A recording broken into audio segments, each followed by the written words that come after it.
Here's your wrestling news for August 29th, 2022. And we're kicking off today with WWE, as it's been just over a month since Vince McMahon retired from the promotion he founded. Since McMahon stepped down, many changes have taken place, including bringing back released talent, which on the most part have been well received by the fans and the roster alike. Speaking on Wrestling Observer Radio, Dave Meltzer gave an update on WWE post-Vince McMahon, saying that the Backstage morale is at an arguable all-time high. Meltzer believes that many are starting to recognize the struggle it was working with McMahon in recent years, saying that those in the company are finally realizing that McMahon was a hindrance. He also noted that a lot of the Vince-isms that only held the company back are also gone, as well as the weird stupidity that frustrated everyone from the talent to the crowd. Vince McMahon is highly unlikely to ever return to WWE, but it's clear that the former boss isn't exactly being missed in the promotion. WWE has brought back several names since McMahon resigned, including Dakota Kai, Karrion Kross and Scarlett, Dexter Lumis, Hit Row, and Johnny Gargano. It's been reported that WWE is not finished bringing back released talent, but not everyone is eager to make a return under the new management. PW Insider notes that recently WWE made a play to bring back Doc Gallows and Carl Anderson, but talks between the two sides have fizzled out. The reasoning given is that Gallows and Anderson, despite being former Raw Tag Team Champions, had a very mixed run in WWE, especially compared to their previous success in New Japan Pro Wrestling. Since being released from WWE in 2020, Gallows and Anderson have also gone on to have success in Impact Wrestling, as well as a brief run in AEW. It's worth stating that talks between Gallows and Anderson and WWE began when Vince McMahon was in charge, but don't expect to see the Good Brothers back in WWE, no matter who's running the show. Over to AEW, as on last week's episode of Dynamite, CM Punk went into business for himself, calling out Adam Paige while knowing that the Hangman wasn't scheduled to appear. A lot has been said about Punk's now infamous promo, with many calling his actions disrespectful both to Paige and the business. Sitting down with Sports Illustrated, Punk addressed the promo and argued that it was simply a spur-of-the-moment line. "I don't write stuff down ahead of time, I just talk. That's one of the biggest things that's missing from pro wrestling. It's letting people go out there and talk if they know what they're doing. It could be magic." Punk added that his main focus as a member of AEW is to make people want to see what happens next, regardless of how they get there, adding, "I'm trying to sell tickets to the live events." While some believed Punk would face some punishment, that hasn't happened, as the reported main event of All Out will see Jon Moxley and Punk face off again for the AEW World title.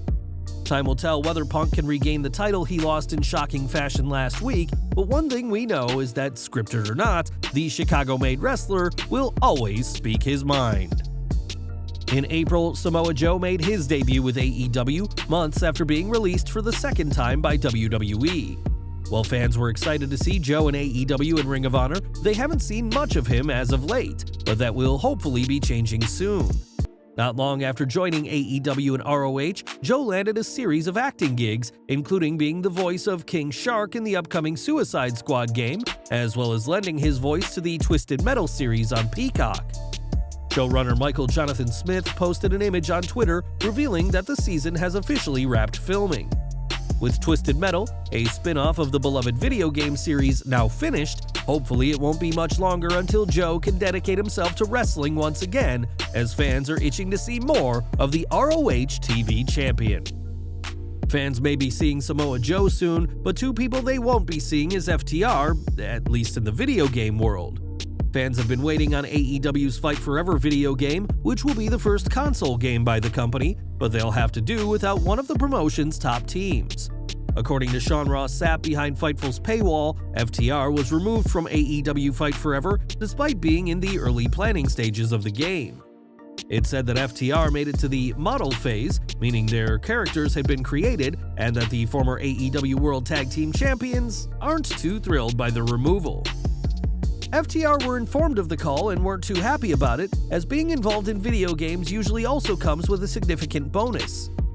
No explanation has been given as to why FTR has been cut from the game, but anyone wanting to play as Dax Harwood and Cash Wheeler will have to stick to the WWE games and play as the Revival. In the world of professional wrestling, few names are more infamous than Vince Russo, who brought the WWE to its arguable peak in the Attitude Era. In WCW, however, Russo's ideas didn't work out, and many credit the writer for being responsible for the death of the company. Now Russo is back in the world of wrestling, according to himself, as he's been reportedly working with the USA Network. On his YouTube channel, Russo claimed that shortly before WrestleMania 36 in 2020, he began working with USA to oversee Monday Night Raw, providing his own ideas and feedback on the shows. Russo said that he remained in this role for around 2 years before leaving around WrestleMania 38 this past April, though no representative from the USA Network has confirmed his claims. While Russo may have worked with the network, it's unlikely he'll ever be brought back in a creative position for WWE, as his times in WCW and TNA wrestling have virtually blacklisted the infamous writer from any and all promotions. Now in June, Paige left WWE, a decision that was not her own, but because the company didn't feel it was worth keeping her around.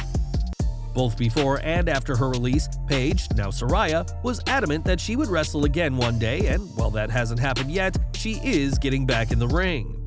At a recent event from World Association of Wrestling, the promotion's Saraya's family runs, it was confirmed that the former Divas champion will be the special guest referee at their next show. The former Paige will officiate a match between her brothers Roy Knight and Zack Zodiac, which is set to take place on October 15th. The first ever NXT Women's Champion might not be wrestling, but special refereeing a match is close enough for now, and it's one step closer for Saraya to get that in-ring return she's been dreaming of ever since her retirement in 2018. And we're ending today with WWE Extreme Rules 2022, which is set to take place this October at the Wells Fargo Center in Philadelphia, Pennsylvania. No matches have been announced for the show so far, and Roman Reigns isn't being advertised, but that hasn't stopped Extreme Rules from already being a hit. According to the WrestleTix Patreon, WWE has already sold 10,032 of a possible 11,186 tickets for Extreme Rules, and with over a month until the show, we can expect the remaining 11% of the tickets to sell as well. Extreme Rules is just the latest WWE show to do extremely well, as tickets are close to sold out for WrestleMania 39's 2 nights in April next year, as well as Survivor Series this November. There was a time when WWE was seriously struggling to sell tickets, both for TV and premium live events, but that isn't the case anymore. We'll have to see what matches are announced for Extreme Rules, Survivor Series, and WrestleMania 39, but plenty of fans are confident enough in this new era of WWE to already part with their money. Well guys, that's our news for today. Please share your comments below. Also hit the like button, subscribe to our channel, and hit the bell icon to receive all notifications. And as always, thanks for watching.